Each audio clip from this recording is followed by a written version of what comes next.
নাটকে বিরতি দিয়ে ওটিটিতে নিয়মিত হয়েছিলেন অভিনেত্রী মেহজাবিন চৌধুরী। তারপর থেকেই তার কেরিয়ারের মোড় ঘুরে যায়।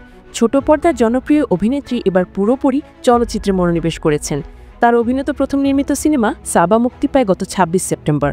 মাকসুদ হোসেন পরিচালিত ছবিটি মুক্তির পর দর্শক ও সমালোচক দুই মহল থেকেই প্রশংসা কুড়ায়।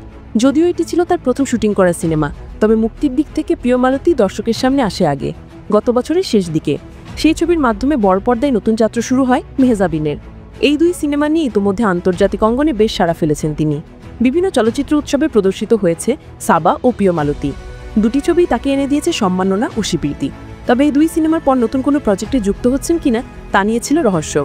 অবশেষে ভক্তদের জন্য এলো নতুন সুখবর।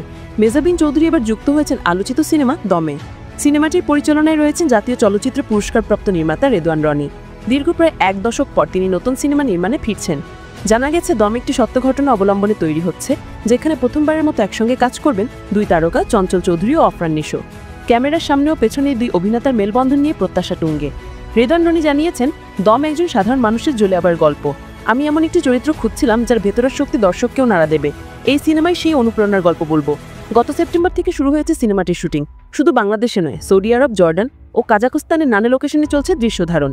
নির্মাতা কিছুদিন আগে নিজের সামাজিক মাধ্যমে কিছু ছবি পোস্ট করে লিখেছিলেন, দমের দম পরীক্ষা। এরপর থেকে জল্পনা শুরু হয় কাজাখস্তানেই চলছে ছবির কাজ। এর আগে গুঞ্জন উঠেছিল সিনেমাটিতে নায়িকা হিসেবে দেখা যাবে পূজা চেরিকে। গণমাধ্যমে সে খবর ছড়িয়ে পড়ে, তবে প্রযোজনা প্রতিষ্ঠান এই বিষয়ে কোনো মন্তব্য করেনি। পূজা চেরি থাকলেও এবার সামনে এসেছে নতুন নাম, মেহজাবিন চৌধুরী। যদি নির্মাতা রেদওয়ান রনি এখনই বিষয়টি নিয়ে কিছু বলতে নারাজ। সিনেমাটির সঙ্গে যুক্ত একটি সূত্র নিশ্চিত করেছে মেহজাবিন অভিনয় করছেন এই সিনেমায়। আজ রাজধানী গুলশনে অনুষ্ঠিত হতে যাচ্ছে দমের আনুষ্ঠানিক মহরত। সেখানে সিনেমাটি নিয়ে যাবতীয় কৌতূহলের অবসান ঘটবে বলে ধারণা করা হচ্ছে। প্রযোজনা সংস্থা SBF, আলফা এন্টারটেইনমেন্ট ও চরকি যৌথভাবে সিনেমাটি নির্মাণ করছে।